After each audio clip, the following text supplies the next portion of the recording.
शांति भारत माता की जय।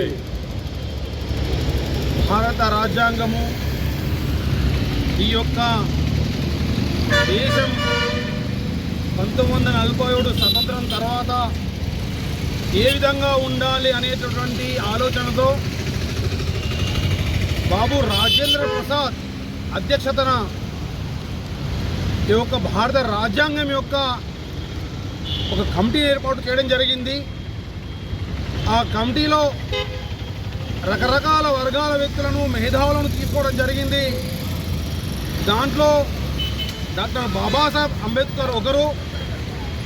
ఈ యొక్క రాజ్యాంగము ప్రపంచ దేశాల కన్నా అతి పెద్ద లిఖితపూర్వకమైనటువంటి రాజ్యాంగము.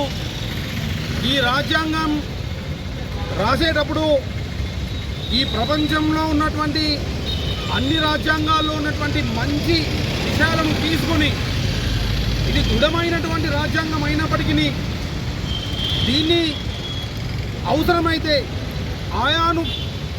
సమయానుకూలంగా పార్లమెంట్లో తీర్మానాలను బట్టి రాజ్యాంగాన్ని మార్చుకునేటువంటి హక్కును మనకు ఈ రాజ్యాంగం యొక్క రచించినటువంటి పెద్దలు మనకు ఇవ్వడం జరిగింది.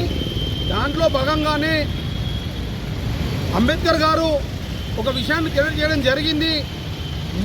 ఈ యొక్క దేశంలో ఉన్నటువంటి ప్రతి ఒక్క పౌరులకు నేను ఆయుధాన్ని ఇవ్వలేను, కానీ ఓటు హక్కు అనేటువంటి ఆయుధాన్ని ఇస్తాను. మరి దానివల్ల ఈ దేశాన్ని మీరు రక్షించుకుంటారా, ఏం చేసుకుంటారా, అది మీ చేతిలో పెడుతున్నానని చెప్పడం జరిగింది.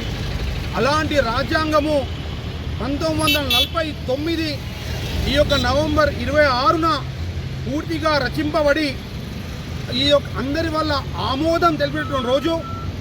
అదే 1950 జనవరి 26న ఇది అమలులోకి వచ్చినటువంటి రోజు. కాబట్టి ఈ యొక్క రాజ్యాంగం స్ఫూర్తిగా ఈ యొక్క దేశంలో ఉన్నటువంటి ప్రజలందరూ కూడా అందరం ఒకటే అనేటువంటి భావనతో కులాలకు మతాలకు అతీతంగా అందరం కూడా ఈ దేశంలో ఈ రోజు వరకు కలిసి ఉన్నాం. ఎన్నో దేశాల రాజ్యాంగాలు జరిగాయి.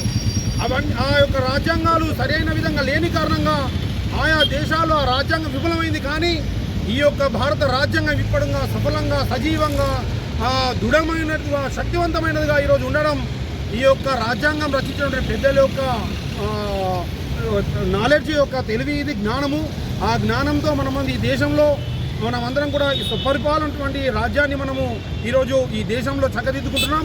ఇలాంటి ఆశయాలతో ఈ యొక్క దేశంలో ఉన్నటువంటి ప్రధానమంత్రి నరేంద్ర మోడీ గారు శాతం ఈ దేశంలో ప్రతి ఒక్క వ్యక్తి అభివృద్ధి చెందాలన్న లక్ష్యంతో భారత రాజ్యాంగానికి అనుకూలంగానే భారత రాజ్యాంగం ఏదైతే మన ఈ దేశాన్ని ఏ విధంగా అయితే నడవాలని చెప్పిందో దాంట్లో భాగంగానే ఈ యొక్క దేశంలో వక్ఫ్ బోర్డును ఈ యొక్క భారత రాజ్యాంగం వ్యతిరేకమని చెప్పి దాన్ని పక్క పెట్టే ప్రయత్నం చేస్తూ ఉన్నాడు. దానికి భారతీయ జనతా పార్టీ తరఫున అభినందన తెలియజేస్తూ మరోసారి భారత రాజ్యాంగ దినోత్సవం సందర్భంగా ఈ యొక్క దేశం కోసం ధర్మం కోసం ప్రాణాలు అర్పించినటువంటి దేశ స్వతంత్రం కోసం ప్రాణాలర్పించిన ప్రతి ఒక్కరికి కూడా ఈ పేరున పాదాలకు మేము కృతజ్ఞతలు వందనాలు తెలియజేస్తాం.